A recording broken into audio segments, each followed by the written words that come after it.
joining us on Facebook, and happy Mother's Day. It's great to be in the space with you on a Sunday morning once again. And in honor of mothers, we are going to tailor the message around the sacred dimension of mother. So we're going to go on a nice voyage today through the sacred traditions centered around the mother. We're going to see how all of that sort of makes its way into our felt experience in the present moment. And then for the cherry on top this morning, I think we're going to let all the mothers off the hook. You know, we've in many ways, I think, growing up, we've had the experiences of maybe some issues with mom or grandma or mother-in-law. And so we're going to be looking at how the sacred dimension of the mother also allows us access to the part of ourself that can release us from all grievances, all burdens, no matter how intense they may seem to have been through our journey of growth and development. So stay tuned for that. Before we get into the service proper, I just want to let us all kind of arrive in the present moment by finding your breath, relaxing into the lower belly, feeling the stress melt, shoulders relax.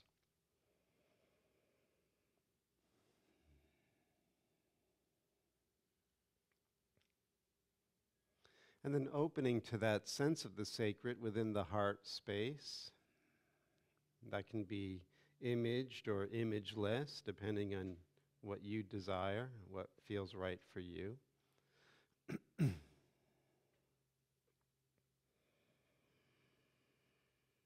We just connect to the light within the heart.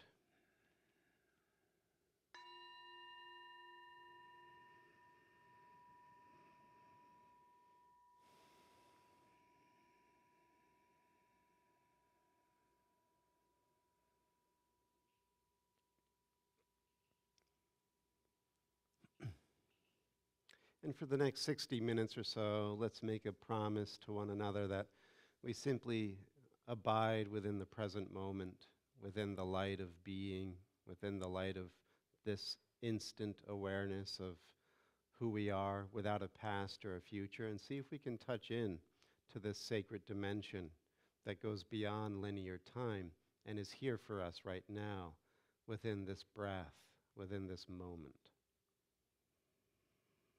And so we want to, as we begin this journey together this morning, we want to leave our baggage outside. This is a journey without any luggage. That means the baggage of our past ideas, our opinions, our views. Just becoming reborn in a sense in this present moment, as if we are just coming out of the womb. This clear light mind, this beginner's mind, the fool in the tarot. We embark on our journey as this open heart and clear mind.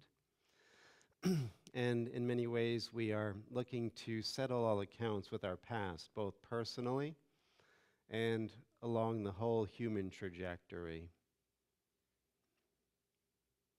Because we are simultaneously an individual being and a collective being.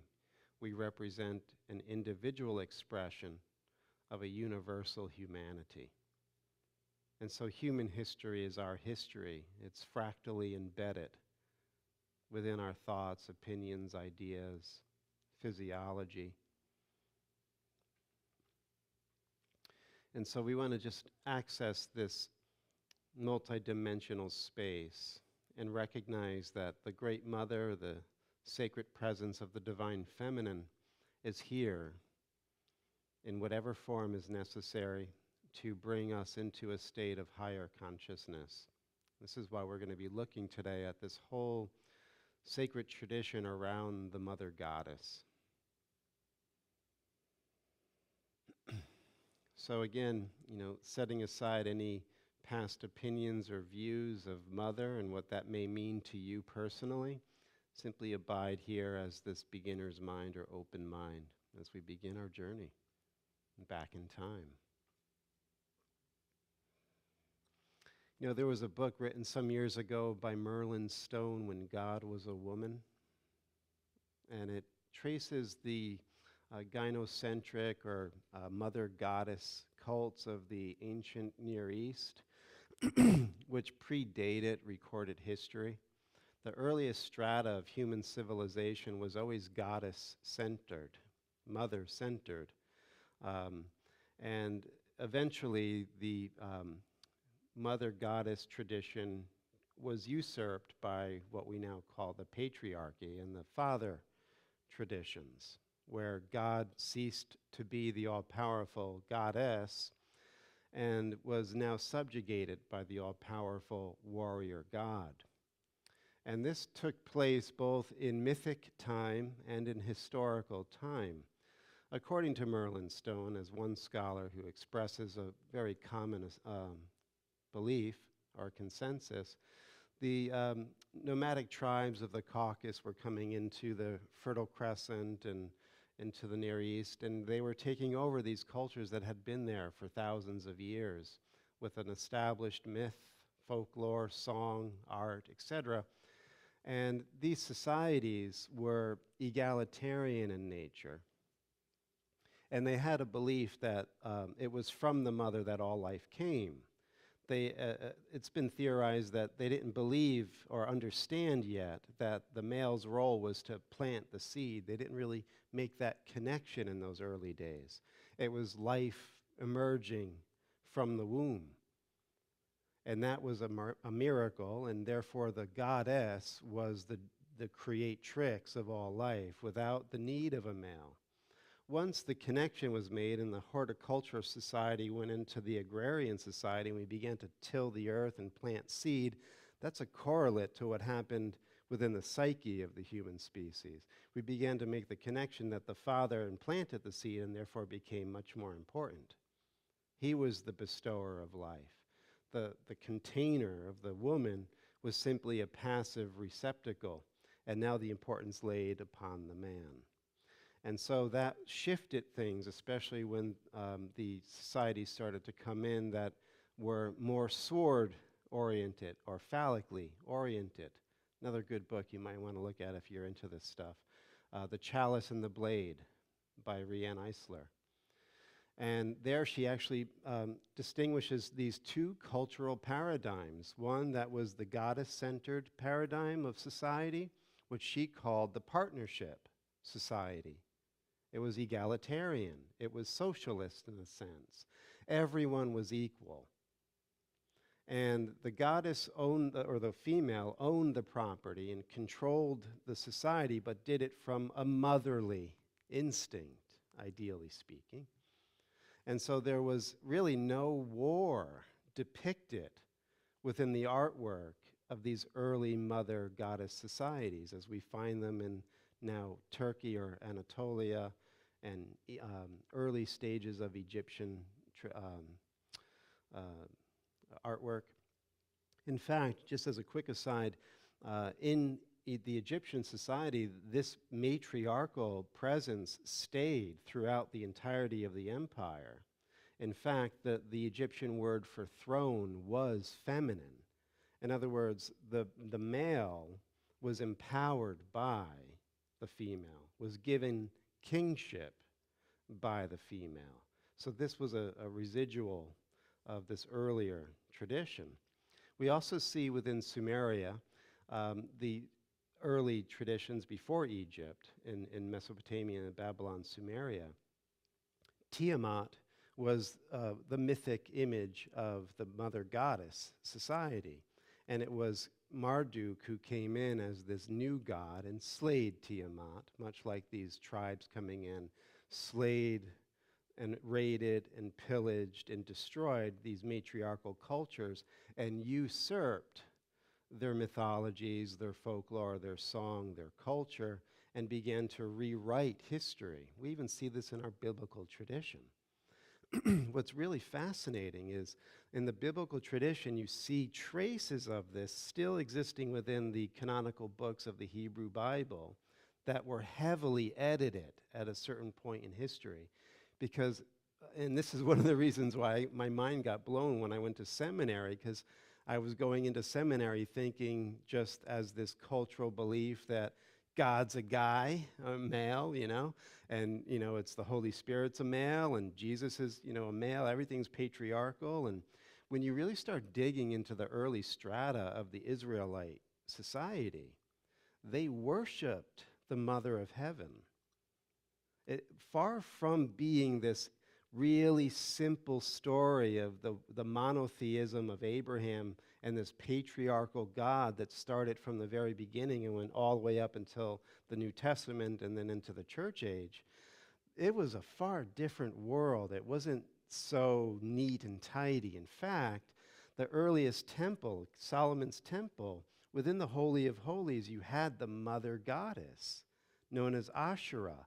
Within the very sanctum sanctorum, the Holy of Holies within the temple, who was the partner or consort of Yahweh. And in that tradition, she's the mother of angels. So in that secret place of the Holy of Holies, you have the angelic hierarchies, which the mother goddess birthed. And what we're seeing is that Christianity carried that on. It wasn't that it was an aberration after Jesus and the early church. The early church actually picked up the goddess tradition, hence the chalice, right, of the Last Supper. This was the womb. And Rhianne Eisler points this out in her book. Jesus was really the expression of this partnership society that's centered around a more compassionate view of life where everyone is equal and everyone is welcome to the table, not the hierarchical dominator society, which is the other paradigm of culture that we're currently living in, where those at the top control those at the bottom in a dominating fashion. We don't know what it means to be in a partnership society. And Jesus was bringing that back. That was the whole point. It was a part of the most ancient strata of Israelite culture. And he was bringing it back. So the Mariolatry of Christianity, Mother Mary and all of that centered around Mother Mary as the goddess, the creatrix, is simply another retelling and a recapitulation of this mother goddess cult or tradition. We even get this in Islam. Now, Islam seems to be staunchly patriarchal. There's no God but Allah, and Allah is He. We at best. But every surah of the Quran begins with Bismillah ar-Rahman ar-Rahim, in the name of the all-compassionate and the all-merciful. Almost every surah, I think one or two don't begin of the 114 surahs with that opening. Now, Raham, which is repeated twice, Al-Raham, Al-Rahim, is literally womb. So in the name of the womb of the all-compassionate, the all-merciful. So there's even a feminine element here, and the Sufis do pick this up. So all of that to say is we've been given a very edited and redacted history of our sacred traditions.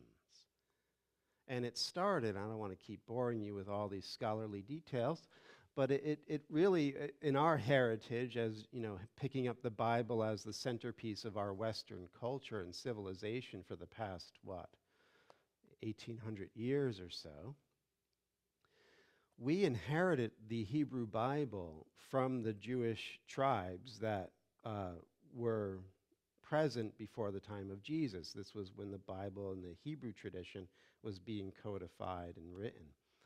There was a time 700 years before the Common Era when one of the Hebrew or Israelite kings, one of the kings of Judah to be more specific, King Josiah, actually took on this reformation and killed all of the priests that were still obeying and carrying on these ancient traditions of the mother goddess, and burnt, as we read in 2 Kings in the Hebrew Bible, burnt and destroyed all of the idols and all of the images of the mother goddess that were in the temple. So this really shows that up until a very late time, Israelite society honored and worshiped the goddess. In fact, we see this like in the Proverbs of King Solomon, chapter 8, where Chokmah, wisdom, is being praised. Now, wisdom is a female verb or a female noun. And this goddess, wisdom, is what begins to show up in the Kabbalah as the Shekinah, the presence of God. So all of this to say that the mother, even in these very staunchly patriarchal traditions, has been with us the whole time. Now, in the East, there was also a revolution, because what we see happening within the Near East also happened in the Far East, in India specifically, in our story time this morning.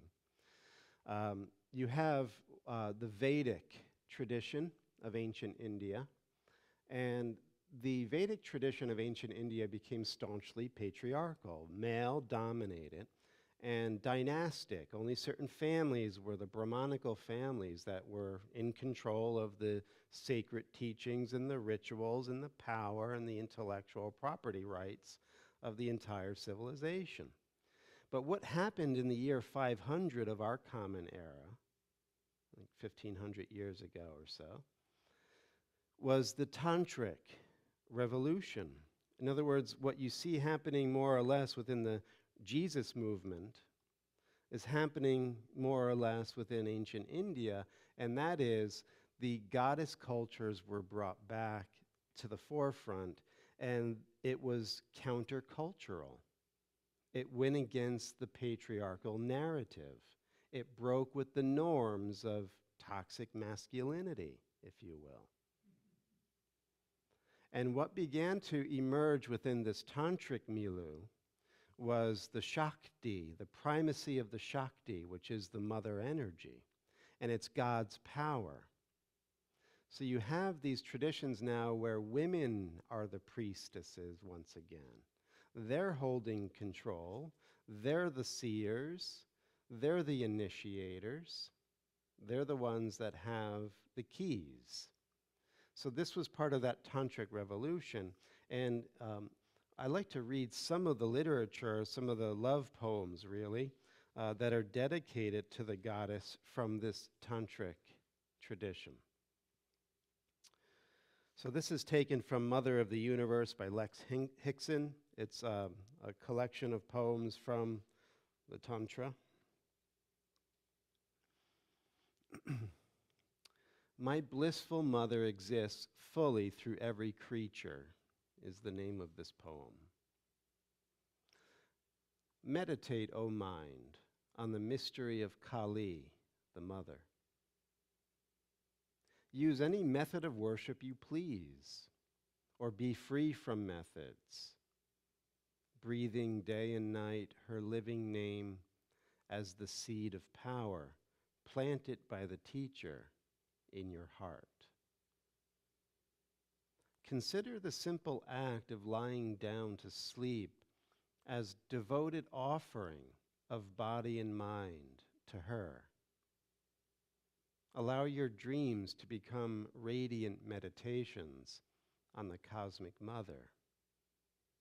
As you wander through countryside or city, feel that you are moving through Kali, Kali, Kali. All sounds you hear are her natural mantras, arising spontaneously as the whole universe worships her, prostrates to her, awakens into her. The goddess, who is unitive wisdom, constitutes the letters of every alphabet, Every word secretly bears the power of her name. The singer of this mystic hymn is overwhelmed. Wonderful, wonderful. My blissful mother exists fully through every creature. O wandering poet, whatever food or drink you receive, offer as oblation in the sacrificial fire of your body, and dissolve your mind into her all-encompassing reality. So this is showing you the scale and scope of the presence of the Universal Mother within this Tantric tradition. Shakti means power, and there are innumerable expressions of the Shakti that you're breathing, your eyes blinking, your thought processes occurring, your emotional body emoting, your digestive system digesting, the language that's being spoken and the energy of the words and how they connect to the concepts that you're thinking, all are Shaktis. All are powers of the mother. Every sound is her mantra. So it gives you this immersive experience that you've never left the womb of the all-encompassing and all-merciful. This is why the mother becomes this wonderful, wonderful realization of the ecstatic poet, because the mother will make herself known to you when you dissolve your mind and its barriers to entry that you've set up as this isolated self-identity. This is the next poem that goes along these lines. There is nothing left but you. Ma, ma, ma. The longing to lose myself in your reality burns steadily within me. My prayer that all beings turn consciously toward you remains unwavering and unceasing. Yet my destiny in this human form is coming to an end, and you have not responded. May this be my last breath, O Mother of the universe, with which I call fervently to you. Come now, blissful Mother. Take my soul in your liberating arms of love. The world of convention can never know love. This delirious heart longs to awaken into your realm, Ma, Kali, where love is the only reality. After suffering intensely along the path of desire, I renounce every selfish craving. After agonizing over the nature of this momentary world, I renounce the drive for satisfaction. After weeping incessantly in fervent prayer, I can weep no more. Holy Mother, my entire being is breaking apart. There is nothing left but you.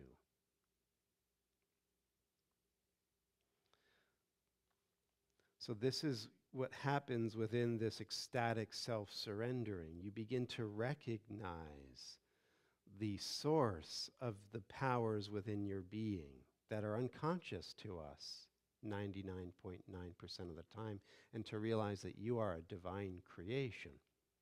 And this divine creation has a source of compassion and total knowledge that is actually intimately woven into your being. This weaving is actually one of the ways that we translate the word Tantra. You're woven into reality.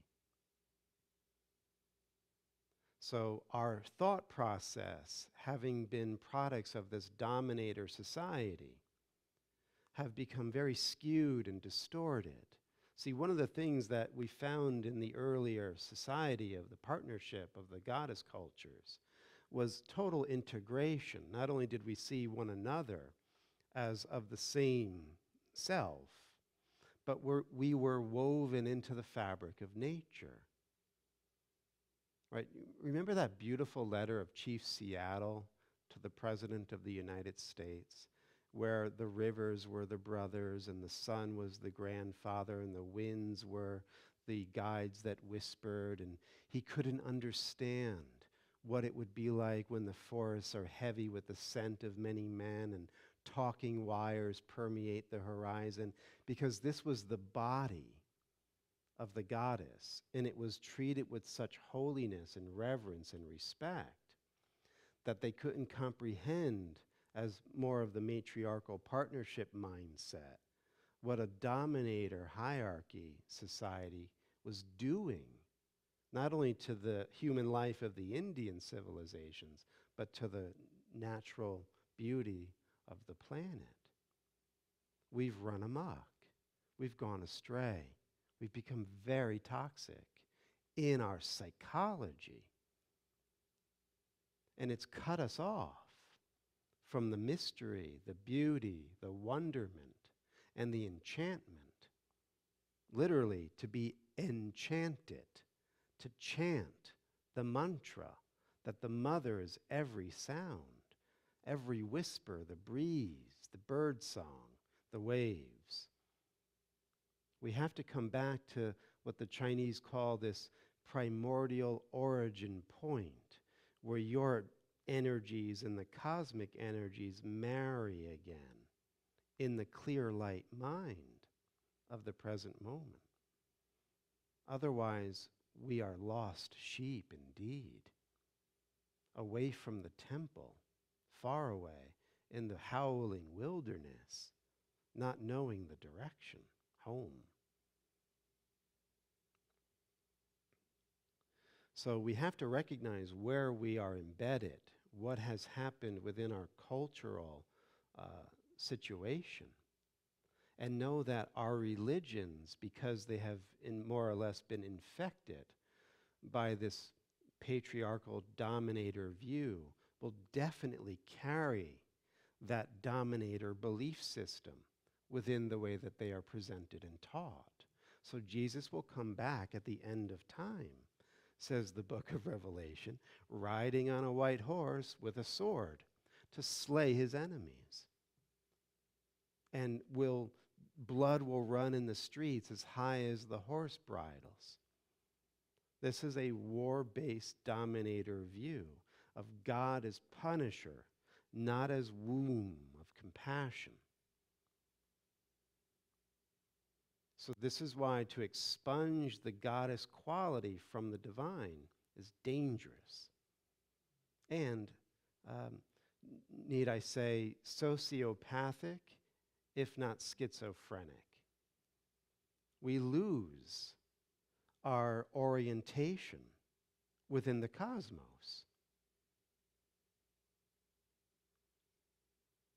And then we look out at a hellscape where war is just like, oh, there we go again.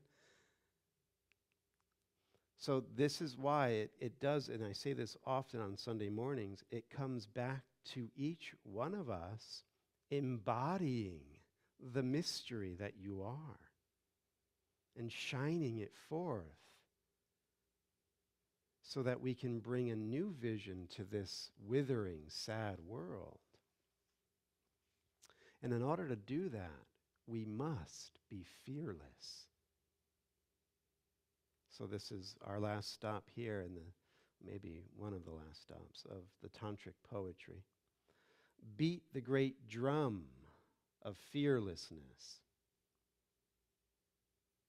O longing mind, focus all your longing on Mother Kali. You will receive pure love and liberating knowledge, tangibly as fruits placed on the palm of the hand.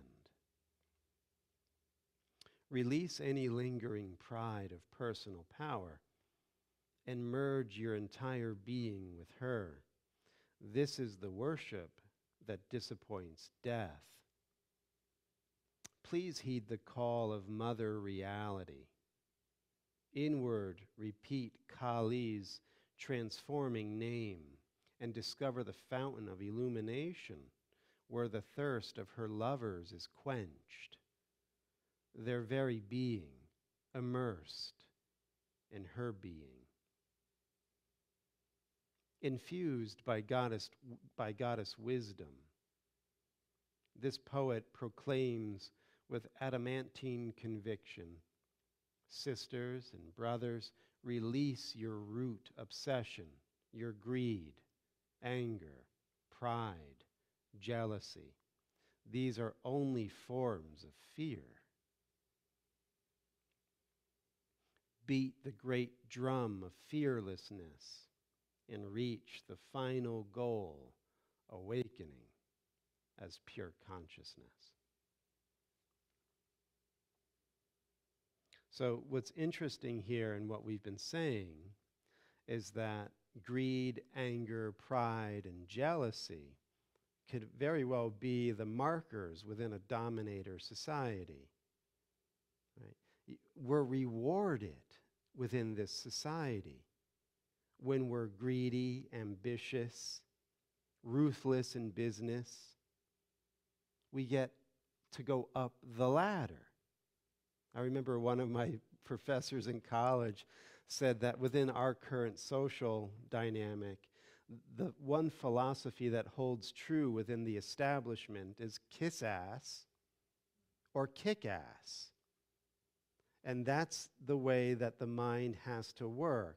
You kiss ass to those above you, and you kick ass to those below you. And that is how you succeed. But what's not being mentioned here is the schizophrenic, sociopathic psychology that must be in place when you live that way. To hell with natural resources. To hell with third world populations. To hell with air quality and water quality. To hell with climate change. More, right? Consume. And what's really crazy is in our day and age now is that democracy has been eclipsed by the greed, the anger, the jealousy of this competitive corporatocracy. There was this book I had years ago. It was written by a great journalist. I can't remember his name off the top of my head. The Best Democracy That Money Can Buy is the title of the book. So in other words, that we look to these elected leaders to change things, to bring compassion to the underserved and to the masses of people who can't make their way in a very dominator-based society. They're not dominator by nature, you see? But what happens is the dominators bought the government. So the government serves the dominators. And if you start to wake up to that, you'll begin to see why we do what we do here and around the world.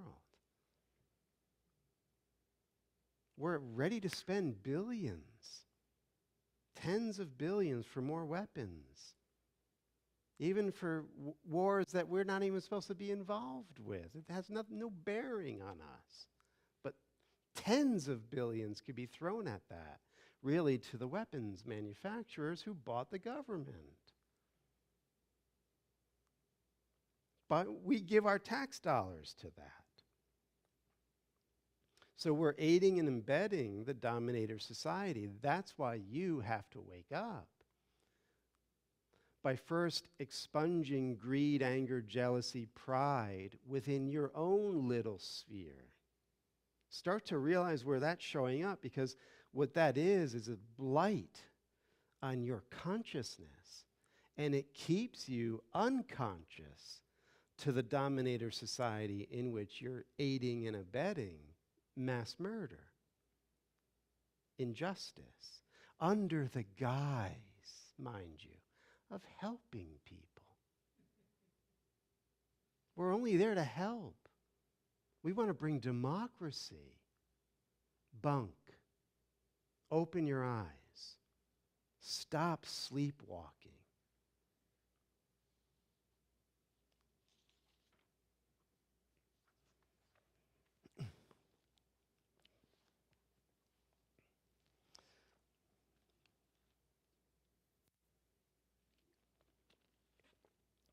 I brought this book along, The Essential Sri Anandamaya Ma. I don't know if you're familiar with Anandamaya Ma, a great Indian saint from the 20th century. She passed, I believe, in the 1970s or 80s. Here's a few things about her teaching, and most specifically about her views of women. Okay? So her attitude towards the role of women is both traditional and modern. She does emphasize women's duty to be loyal and obedient to her husband. At the same time, she envisages a revolutionary change in the status of women. It marks the spirit of the present time that women, and this is her quote now, it marks the spirit of the present time that women will take their place at the helm of society and men ply the oars. So in other words, women are going to steer the ship of society. Men will donate their power and muscle to this movement. But we got to go in a different direction. We got to go in the direction of compassion. We're one species on this planet. We're not nations. There's one being. And because we're so schizophrenic and sociopathic and cut off within this dominator toxic masculinity model, we are going off a cliff if we keep going in this direction. We have to steer the ship around. And what's going to do it, not necessarily just the gender of a biological female, but the compassionate world understanding of the feminine presence and the embrace of life and the integration within all levels of society. This is we're really at a cusp. And it really is in these critical moments that revolutionary change can take place. But it must be done with the goddess of wisdom, not, Molotov cocktails. The spiritual training of women must not in any way be inferior to that of men. Then she quotes here, then you will see how the lives of both men and women will be ennobled and raised to a higher level. A renaissance of society will follow. Does Anandamaya Ma possibly conceive her own role as a spiritual leader characteristic of the New Age? She has in fact taken several concrete steps to demonstrate the changed status of women. Here are some of the steps. Not only did she perform the sacred thread ceremony, a monopoly of men for many hundred years, she's done this to herself.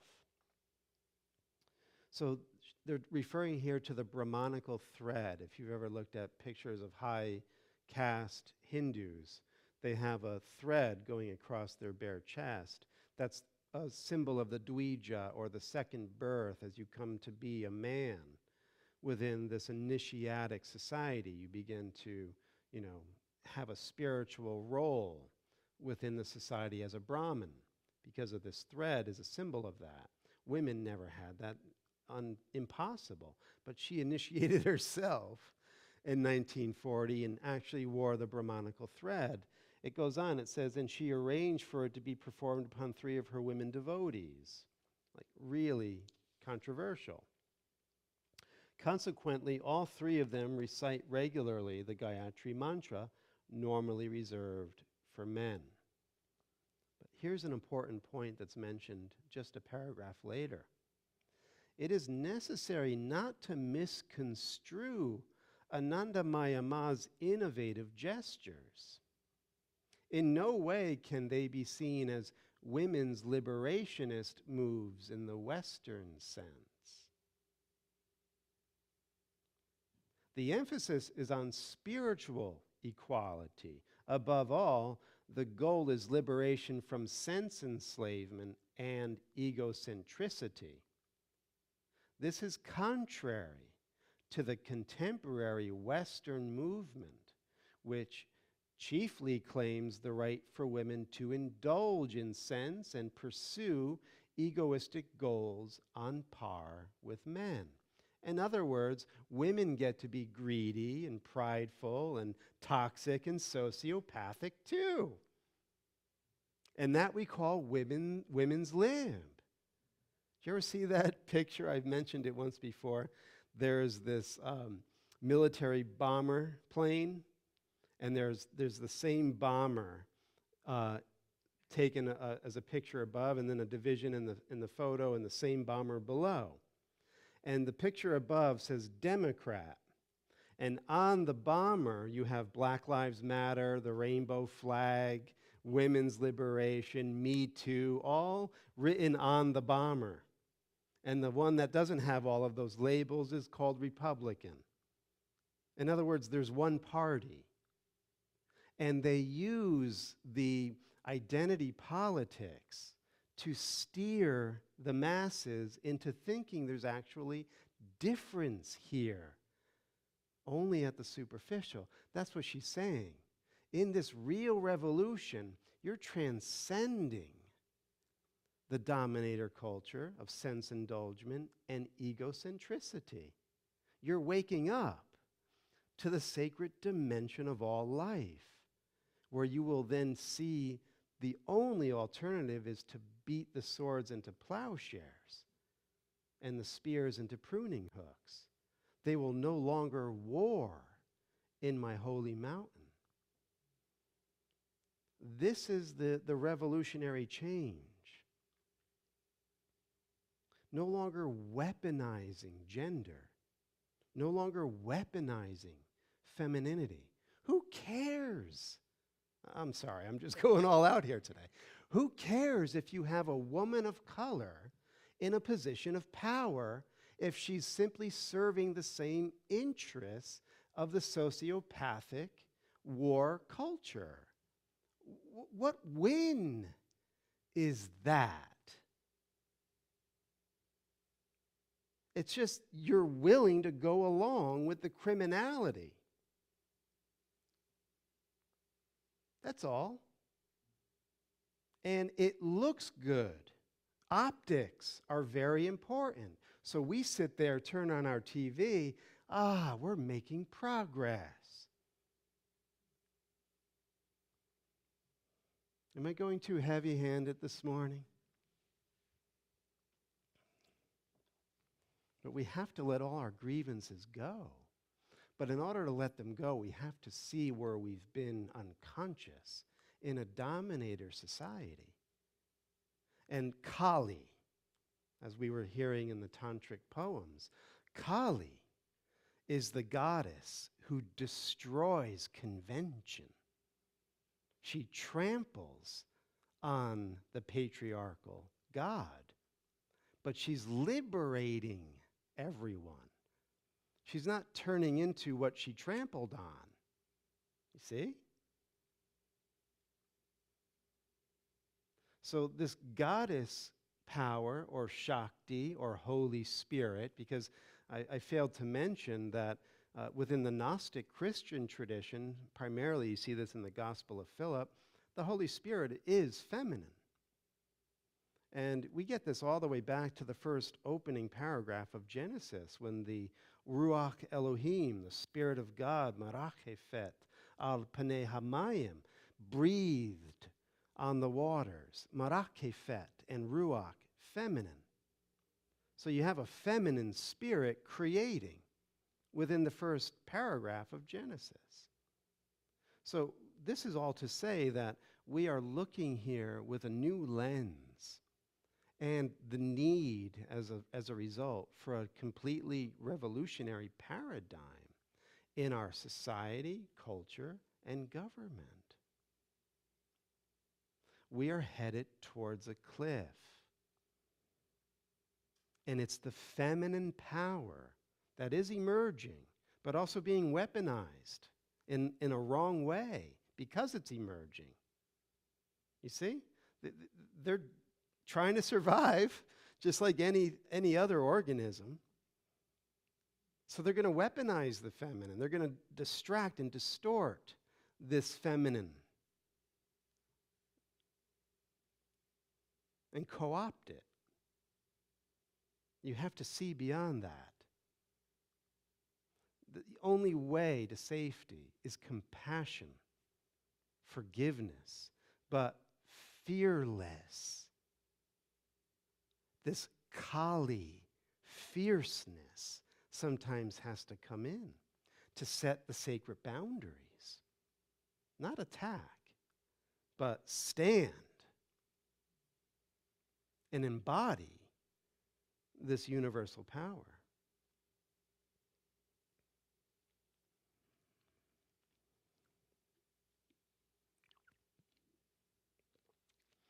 In order to be fearless, in order to be a channel for this divine Shakti or divine power, we have to clear the distortions within our own mind, body, spirit complex.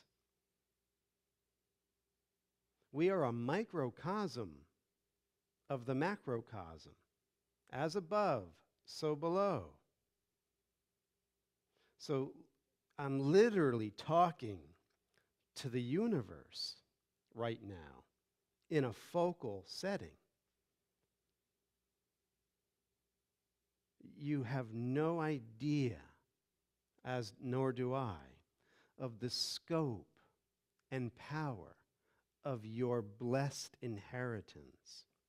In order to claim this inheritance, in order to bring paradise back, you have to clear the grievances and the hang-ups and the distortions and the emotional traumas and all of these other mistaken ideas and perceptions that have been part of our conditioning in limitation and lack. One of the number one, as I said, was our early stages of development as children. Many of us had amazing experiences with mother. And, one of the things that you'll find in the Tibetan culture is on the teachings on compassion, right, within the mind training of Tibetan Buddhism. One of the, especially coming from Shantideva and the way of the Bodhisattva, you have the image of seeing all beings as your mother. That's how you begin to cultivate bodhicitta, the mind of awakening. You begin to awaken by seeing every being as your mother, every being. Mosquitoes and rats, dogs and cats. Every human being was your mother at one time, so this philosophy goes. Since we've been going through endless rounds of rebirth, everyone at one time, do the math, Shantideva says, everyone at one time was your mother. Just has to work out that way with infinite rounds of rebirth. So in other words, every human being here has taken care of you, sacrificed themselves for you, devoted the entirety of their body, mind, and strength to your well-being. That will begin to stimulate a view for you that awakens this hidden, wish-fulfilling gem of the bodhicitta, the awakened mind.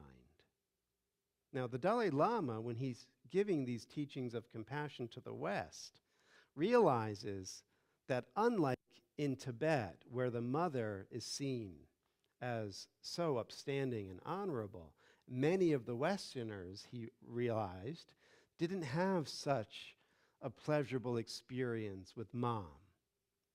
And so the teachings on compassion will sometimes have to be altered because we've associated trauma or anger or upset with mom.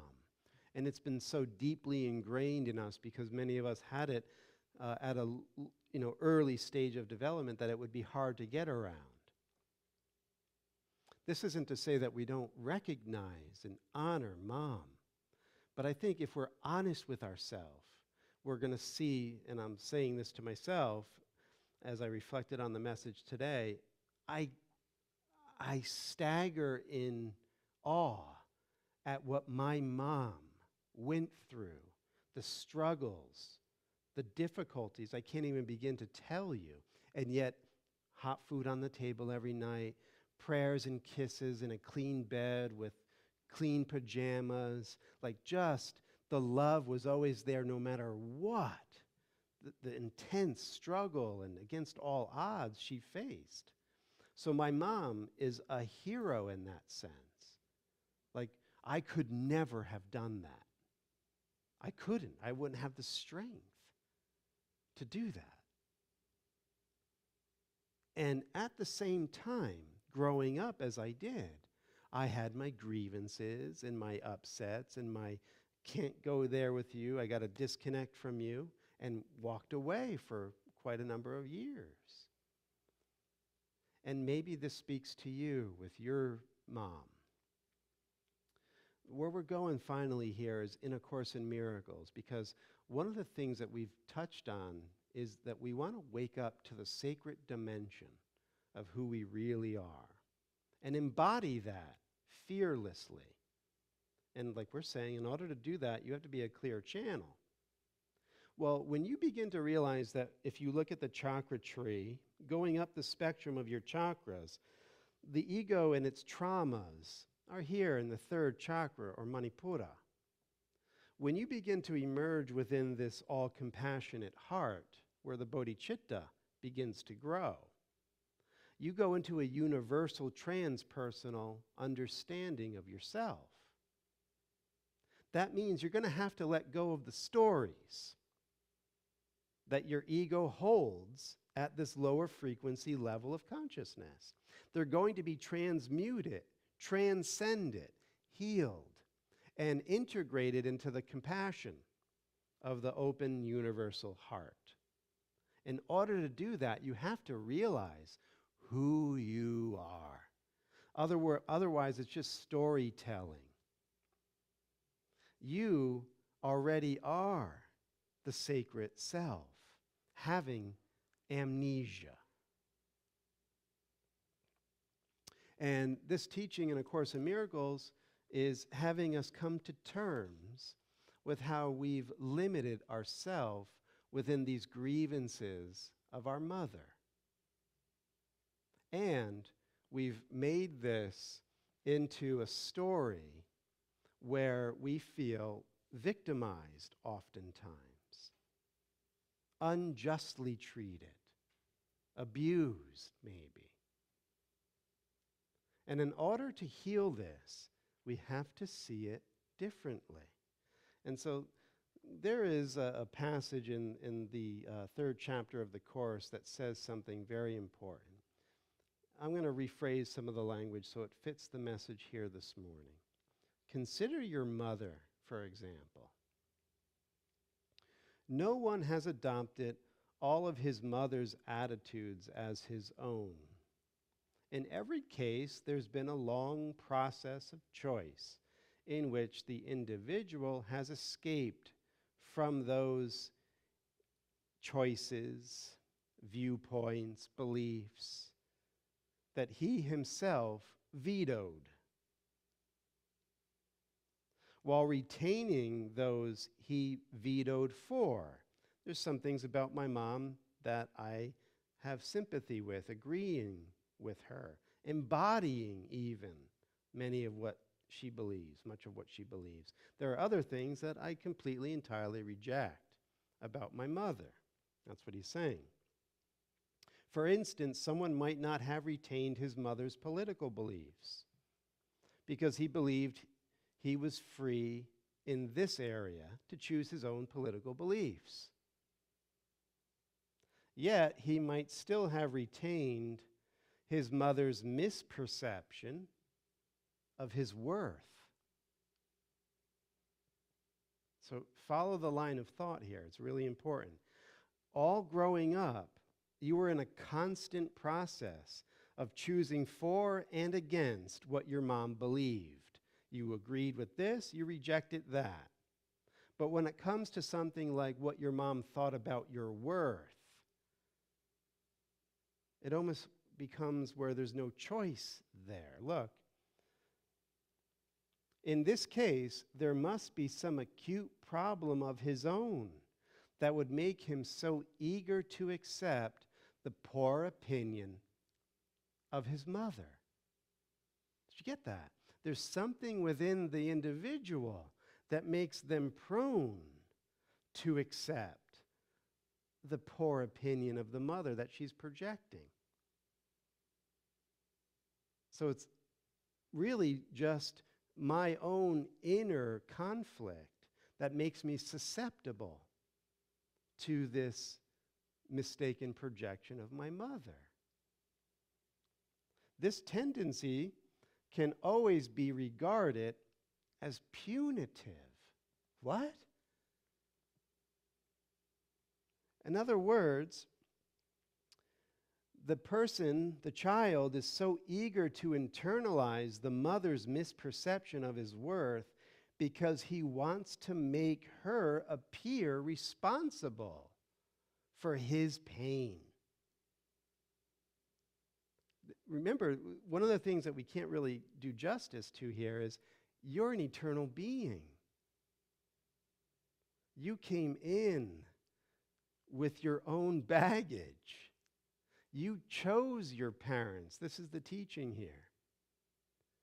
And they reflected back to you your own beliefs about yourself.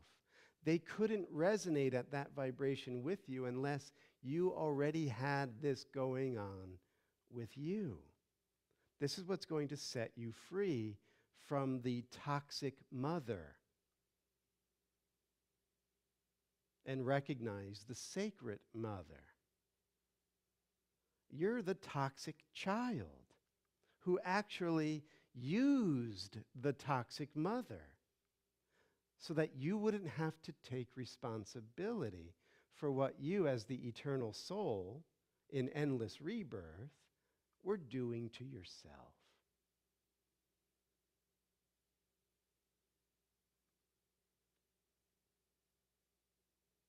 So it cannot be justified by the inequality of the strengths of parents and children. In other words, even though it might have been done when you were physically small, because it's never more than temporary that you're physically small. As you mature and become physically strong and bigger and adult, then you realize that none of that really pertains to who you are now.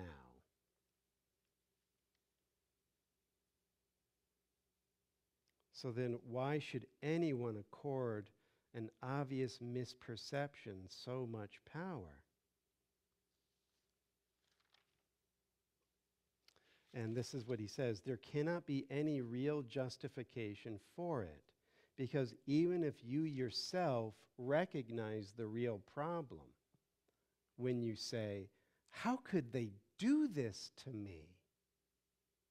Right? But watch the play on words here. Jesus in the Course then says, the answer to this question, how can she do this to me? He says, the answer is, she didn't. Now, I can't do this justice, but if you come to class tomorrow night, we have A Course in Miracles here in the classroom at 7:15 to 8:30. You'll get the backstory of why this is the case, why you're the eternal soul having a nightmare where things seem to be happening to you when in truth they're happening from you. And as you take ownership of your power and release these blocks, you come back to being at that origin point of universal creation, immersed in the womb of infinite compassion with the power of the goddess or the god flowing unhindered through your mind-body-spirit complex. Blue bag's going to go around. If you're joining us on Facebook, we invite you to donate. There's the link below if you click on that. And please make sure you put for the 8 a.m. service. And the church and I greatly appreciate your generosity. Does anybody have any feedback for me?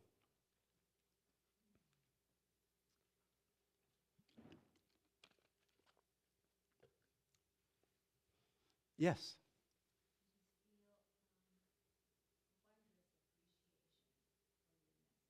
Oh, good. Thank you.